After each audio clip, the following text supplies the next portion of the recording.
उपस्थित मान्यवर विद्यार्थी मित्र, आज लांजा राजापूर संगमेश्वर तालुका उत्कृष्ट शिक्षण मंडळाच्या वतीनं शैक्षणिक साहित्य वाटपाचा कार्यक्रम चालू आहे. पालक वर्ग म्हणजे विद्यार्थ्यांच्या याच्याप्रमाणे पालक वर्ग पण आहे उपस्थित आहेत. मंडळाच्या वतीने त्यांना सुद्धा धन्यवाद देतो.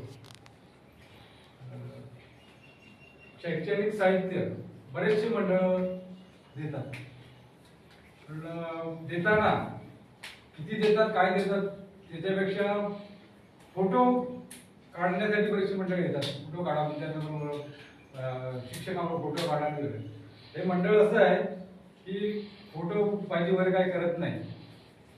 कोणी जरी काही मान सत्कार वगैरे शाल श्रीफळ कधी घेत नाही. संतांनी म्हटलंय बघा, हा सुख सोहळा स्वर्गी नाही. हे जे सुख आहे ते स्वर्गात आपण म्हणतो म्हणजे आपल्या पश्चात गेल्यानंतर स्वर्गात जागा मिळेल की स्वर्गात जातो, पण हे सुख आहे ते ती स्वर्गात सुद्धा मिळणार नाही. हे सुख बघण्यासाठी पाहण्यासाठी हे मंडळी सगळे मुंबईवरून वगैरे सगळे आम्ही येतो आणि या विद्यार्थ्यांना छोटीशी भेट देतो.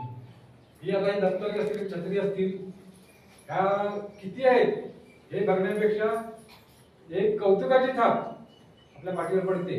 एक तर त्याचा एक आदर्श घेऊन मुलांनी चांगलं शिक्षण घ्यावं, पुढे नोकरी धंद्यासाठी चांगले प्रयत्न करावे, सगळं काही करावं, पालकांचा मान राखा, गावाची शान राखा आणि मोबाईल पासून थोडं दूर राहा. जे पालक असतील त्यांना पण त्याला सांगतो मुलांना मोबाईल पासून कारण हे खूप घातक होत चाललेलं आहे हे प्रकरण. तर एवढे बोलून माझे 2 शब्द संपवतो. जय हिंद, जय महाराष्ट्र.